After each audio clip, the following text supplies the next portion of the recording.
Okay, the next derivative skill that we're going to look at is the chain rule. And the chain rule is going to involve taking the derivative, but then making sure that we've taken the derivative of all of the parts that build the actual function. Okay, so let's start this presentation with just re-looking and revisiting the power rule. So with the power rule, if f of x was equal to x to the 14th power, we know that f prime of x would be equal to 14x to the 13th power. Well, I want you to see how that might change if I had f of x is equal to, let's say, parentheses, x plus 7 to the 14th power.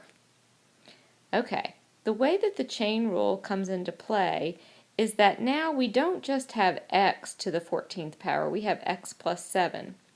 We proceed the same way to start. We're going to take 14, multiply it down. We're going to keep this base, essentially, x plus 7, the same, and we're going to decrease the power to 13. But what the chain rule says is now you're going to take the derivative of whatever that inside piece is. Well, in this one, the inside piece derivative is just 1, so it's no big deal there to change it up. That would be your answer. Let's try one more. Suppose I gave you f of x is equal to x minus 20 to the negative 3rd power.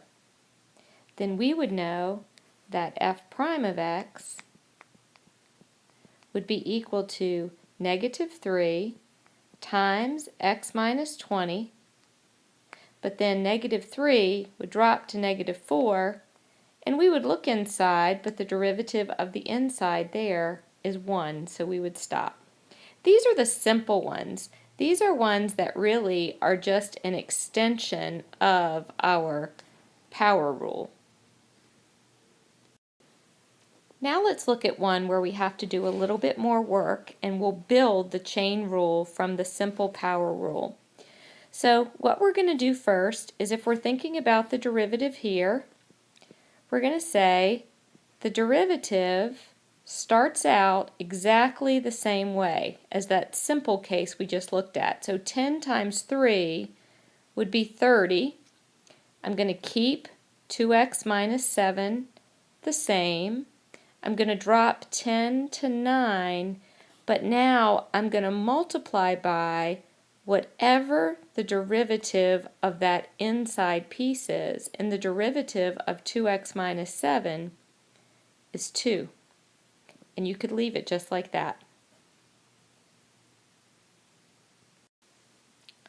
Let's try one more before we move on. What if I gave you f of x is equal to negative 5 times x squared minus 3 to the negative 2nd power? And I said, all right, let's use the chain rule and find the derivative of that. So we would say the derivative, we're going to look at this outside piece again. We're going to say negative 2 times negative 5 is positive 10. We're going to keep the inside function the same on the first pass, so x squared minus 3. We're going to drop negative 2. Remember, we're going to subtract 1, so that's going to be negative 3. But then we're going to turn around and multiply by the derivative of that inside piece. And the derivative of x squared minus 3 is 2x. And one more quick one here. Suppose we have f of x is equal to 4 times 2x minus x cubed, all raised to the 1/3 power. So this one's kind of messy, but what I want you to think about is the fact that we're going to move through it exactly the same way we've looked at the others. So first we're going to say f prime of x. We're going to take our 1/3, swing it down, multiply it by 4. That's going to give us 4/3. We're going to keep the inside exactly the same, 2x minus x cubed. We're going to take 1/3 and subtract 1, which leaves us with negative 2/3.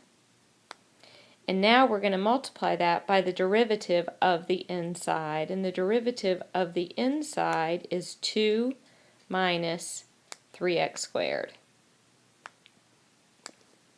So what you might want to do before you go on to the next slide is take a look at the 3 here that we've looked at.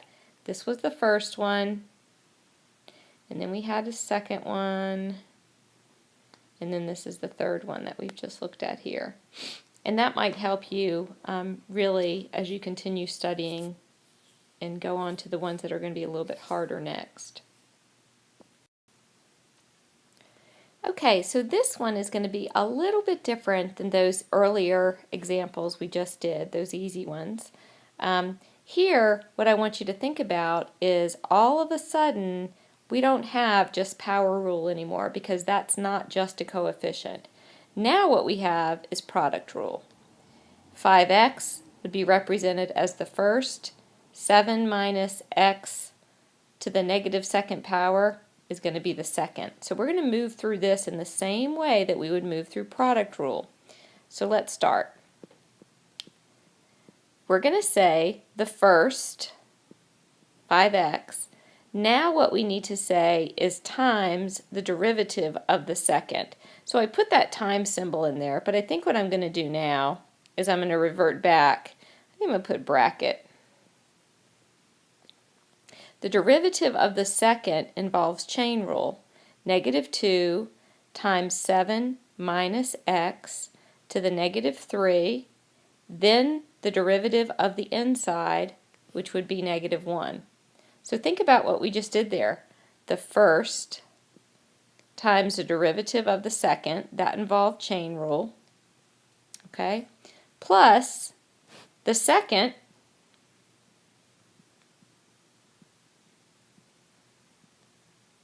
times the derivative of the first.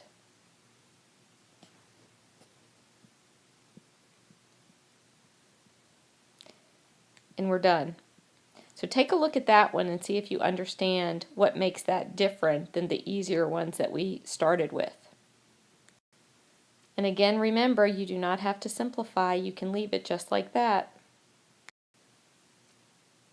Okay, so now we've got another one that we're going to use chain rule with, but part of what we have to do with this is kind of decode it first of all.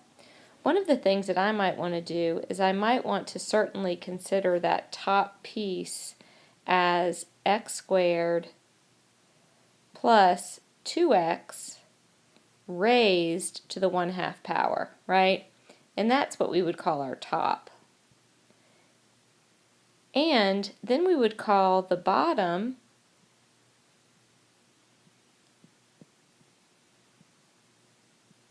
I think we're in good shape. That's already written as a power. So this problem is going to be long because it involves a lot of steps, but again, you don't have to simplify anything. So let's start. We're going to say h prime of x. I think I'm going to skip a line so I can make sure I fit everything on here. So I know it's the bottom first, so let's do the bottom. That's going to be 3x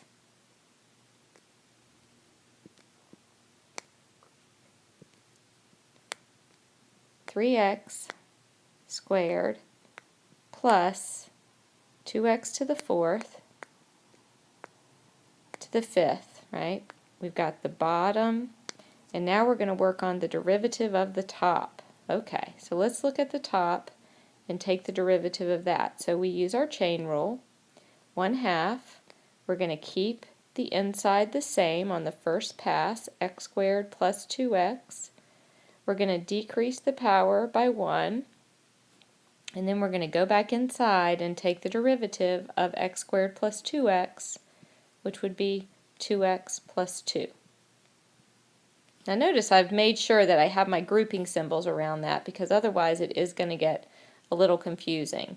But what I have so far is the bottom times the derivative of the top. And I'm going to continue by saying minus the top, so I'll write this as x squared plus 2x to the 1/2, there's my top, times the derivative of the bottom. Okay, well, we see chain rule again. We're going to bring down the 5. We're going to multiply that by 3x squared plus 2x to the 4th. We're going to decrease that outside power of 5 to 4, but then we're going to have to turn around and bear with me, I'm going to have to go down a line on this, and we're going to multiply by the derivative of the inside, which would be 6x plus 8x cubed. So here's the top, and then this piece is the derivative of the bottom, all over the bottom squared. So we could do this. It's a nice easy way to write it. We can say 3x squared plus 2x to the 4th raised to the 5th power squared. That's the bottom squared.